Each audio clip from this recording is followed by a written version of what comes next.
You think that is better? It is better po na dapat sa national government ang humawak po nitong batas na National Not Land Use Act. everybody agrees with you. Well, not everybody Ako, agrees with I you don't as well, ma'am. agree. Alam nyo, Maybe you sinasabi don't ko agree nga sa because- kanila, ako, because- I'm a daughter of a mayor. Session suspended for 1 minute. Kung yan po yung inyong premise, bakit hindi lang po natin tulungan itong mga maliit na farmers, bigyan na lang po sila ng puhunan para magkaroon po sila ng maging mechanized na po yung kanilang farming Binibigyan style. po. Well, Oo, then instead na binibigyan bibilin po yung po. kanilang mga lupa, pabayaan na lang po natin sila na isaka yung kanilang lupain at Meron tutulungan po. na lang po sila Meron po. na para Meron hindi na po po. ma-convert yung kanila pong mga farm into subdivision, into commercial area, and what have you. So I have no guilt to any rice farmers. I'm not All saying- the money that came from the rice tarification I'm not saying po were na kayo po'y given guilty. back to the rice farmers. I wrote that law. I know. Ako po Because yan, I studied the difference between us and the rice farmers of Vietnam. and this is the reason kung bakit po talaga kailangan mai-push na po natin itong National Land Use Act. At hindi ko po alam kung bakit hanggang ngayon 4 na presidente na po ang dumaan at hindi pa rin po ito mapasa-pasa. Hindi ko po alam kung bakit. Ano pong ginagawa ng DA na yung po mga farmland ay nako-convert na po sa nagiging residential area na po at commercial area. Po I yan. don't feel any guilt to the small farmers. All the money that came from the rice tarification law were given to the small farmers owning 2 hectares and below. So how do we identify those small farmers? They po have a list. Do you have po a list? They So have paano a po ninyo list. pinipili ng DA? No, they have paano, a list. I know po. Paano po pinipili kung sino po ang maging recipient 2 nitong hectares and pera below. na galing po sa rice tarification? How ang farmland po doon na na-convert na Kawayan po? is a city. Regardless, ang pinag-usapan My po God, natin, yung mga if, farmland po na na-convert na po sa isang subdivision o commercial. But they allow that in cities and capital allow that. towns. Kaya nga po, They allow conversion alam ko nga in po. cities and capital towns because if they buy your land, they buy it expensive and you can reinvest the money and you will make more money than planting on those lands. I remember we have, when I was young, we have a big chicken farm in Muntinlupa. But Muntinlupa became a 60. So we finally developed our chicken farm because it is 8 hectares. We will make more money than in farming. So it's an investment decision for these people.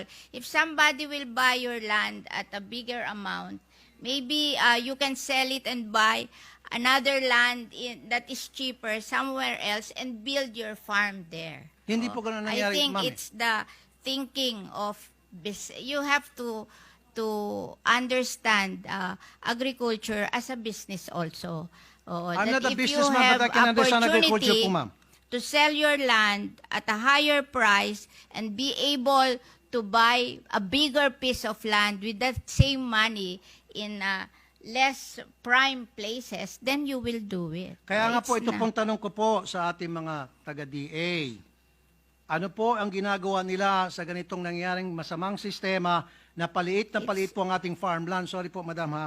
Yeah. Na hindi lang po sa Kawayan, sa Isabela, kundi sa I marami tend pong to mga probinsya disagree with you. na marami na po mga subdivision na nagsilipa na. Where will the people live if you don't build subdivision? Marami po mga lugar na pwede pong pagtayuan ng subdivision. Huwag lang po i-take over yung mga farms. Kasi nga po, kuminsan yung mga farmers, dahil sila po naghihikaos, they're being taken advantage of. No. Lalo na po meron tinatawag na rice tarification. So mura po yung mga bigas na dumarating dito, they cannot compete. And then papasok po ito mga negosyante at mag-o-offer ng pera para bilhin ang kanilang mga lupain. Of course, walang choice po yung mga farmers kung hindi ibenta na lang kanilang lupa sapagkat meron na po tinatawag na rice tarification. I wrote the rice tarification kayo po ba yun? law.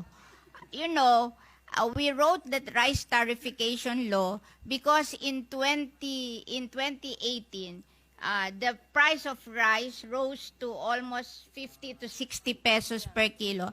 And that is the only time President Duterte became unpopular because rice is a political crop. When nagmamahal ang rice, nagiging unpopular ang president. And the World Bank, we signed that WTO agreement in 1995, and they gave us 25 years to be competitive, but we failed to be competitive after 25 years. And if we don't open or liberalize the importation of rice, they will bring down our credit rating. And we have plenty of loans abroad, and we have to pay higher interest for those loans, so it will be a loss to the Philippine government. So what I did when they asked me to write the rice tariffication law, I gave all the money from the collection of rice tariff to the small farmers. 10 billion for the Rice Competitiveness Enhancement RCE. Fund, 5 billion for mechanization, 3 billion for seeds, 1 billion for loans, 1 billion for training. And anything above 10 billion that was collected, it was given to the rice farmers owning 2 hectares and below, 5,000 each, 1.6 million farmers. So that is 8 billion. So a total of 18 billion, which is the collection of the rice tariffication law na rice tariff. Alam ko po I yan. don't feel any guilt to the small farmers. All the money that came from the rice tariffication law were given to the small farmers owning 2 hectares and below. So how do we identify those small farmers? They po have a list. Do you have po a list? They So have paano a po ninyo list. pinipili ng DA? No, they have paano, a list. Ay, no po. Paano po pinipili kung sino po ang maging recipient 2 nitong hectares and pera below. na galing po sa rice tariffication? How are they being They have a identified? list of farmers owning 2 hectares and below. So, Oh, meron po... magpapalista ka sa kanila. They have RSBSA. Okay. Oo.